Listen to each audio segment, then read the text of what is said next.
জনাব তারেক রহমান আমাদের উদ্দেশ্যে দুটো অনুশাসন দিয়েছেন। কোনো সংসদ সদস্য ট্যাক্স ফ্রি গাড়ি নেবেন না। দ্বিতীয়ত, সরকারি কোনো প্লট সংসদ সদস্য হিসেবে গ্রহণ করবেন না। ছাত্র গণ অভ্যুত্থানের যারা শহীদ হয়েছেন, আহত হয়েছেন, বঙ্গত্ব বরণ করেছেন, সর্বস্ব হারিয়েছেন, তাদের আকাঙ্ক্ষা এবং প্রত্যাশা, এই জাতির প্রত্যাশা সবকিছু আমাদেরকে পূরণ করতে হবে গণতান্ত্রিক পদ্ধতিতে। বাংলাদেশের জাতীয় সংসদ হবে সমস্ত বিষয়ের আলোচনার কেন্দ্র। আগে ছিল শুধুমাত্র বিন্দু, এখন হবে সেটা কেন্দ্রবিন্দু, বাংলাদেশের জাতীয় সংসদ। এবং এখানে রাষ্ট্র কাঠামোর গণতান্ত্রিক সংস্কার হবে, সংবিধানের গণতান্ত্রিক সংস্কার হবে। আমাদের যে জাতির প্রত্যাশা, সেই প্রত্যাশা অনুযায়ী তরুণ প্রজন্মের আকাঙ্ক্ষা এবং প্রত্যাশা অনুযায়ী মেধাভিত্তিক, প্রযুক্তি নির্ভর, জ্ঞান নির্ভর জাতি গঠন করতে হবে। সেজন্য আমাদের প্রয়োজনীয় আইন প্রণয়ন করতে হবে, আইন সংশোধন করতে হবে, সংস্কার করতে হবে সংবিধানের। এগুলো আমাদের অনেক বেশি দায়িত্ব। সুতরাং আমরা মনে করি এটা রাষ্ট্রীয় ক্ষমতা নয়, রাষ্ট্রীয় দায়িত্ব। আমরা এই দায়িত্বের বোঝা যাতে বহন করতে পারি, সেজন্য আমরা সহযোগিতা চাইব সকলের। এই জাতির ঐক্যটাকে ধরে রেখে এই ঐক্যকে শক্তিতে পরিণত করে, যেটা গণতান্ত্রিক সংগ্রামে হয়েছিল ফ্যাসিবাদ বিরোধী জাতীয় ঐক্য, এই ঐক্যকে শক্তিতে পরিণত করে এই জাতিকে এগিয়ে নিয়ে যেতে হবে। শিয়া বাটার ও ভিটামিন ই সমৃদ্ধ লিলি বিউটি সোপ, তারুণ্যময় উজ্জ্বল ত্বকের জন্য। আমরা গতকাল থেকে বিষয়টি পরিষ্কার করেছি।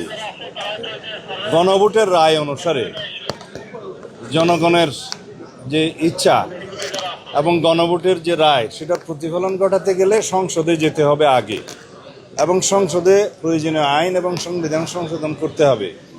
সেটা সংশোধন করার পরে যিনি শপথ বাক্য পাঠ করাবেন সেটা নির্ধারিত হবে, এবং সংবিধানের ৩য় তফসিলে শপথের ফর্ম সংযুক্ত হবে।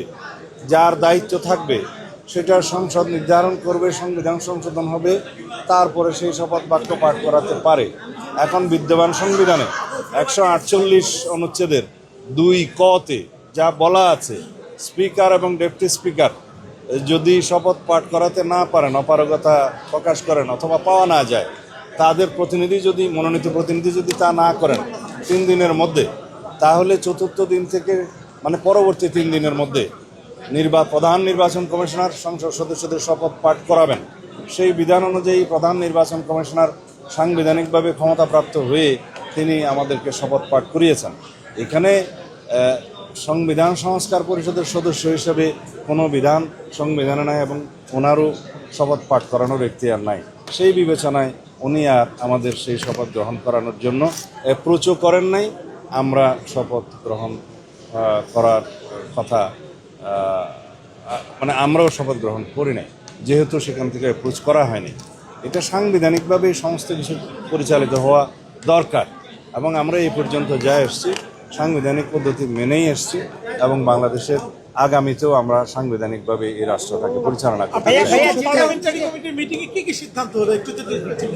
পার্লামেন্টারি পার্টি মিটিংয়ে সংসদীয় দলের নেতা নির্বাচিত হয়।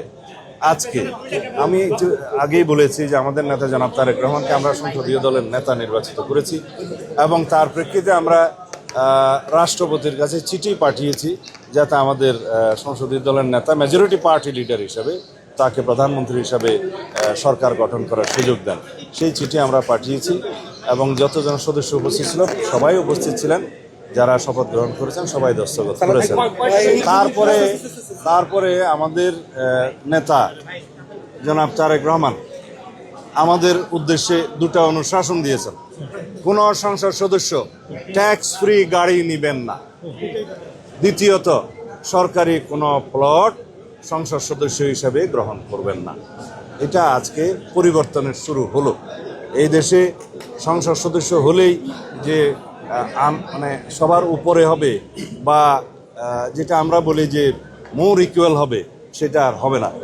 জুলাই জাতীয় সনদের প্রত্যেকটি বিষয়, জুলাই জাতীয় সনদ রাজনৈতিক সমঝোতার দলিল হিসাবে যেভাবে স্বাক্ষরিত হয়েছে একটা ঐতিহাসিক অনুষ্ঠানের মধ্য দিয়ে, সেটা যেভাবে স্বাক্ষরিত হয়েছে সেটা আমরা অক্ষরে অক্ষরে প্রতিপালন করতে অঙ্গীকারাবদ্ধ, প্রতিশ্রুতিবদ্ধ।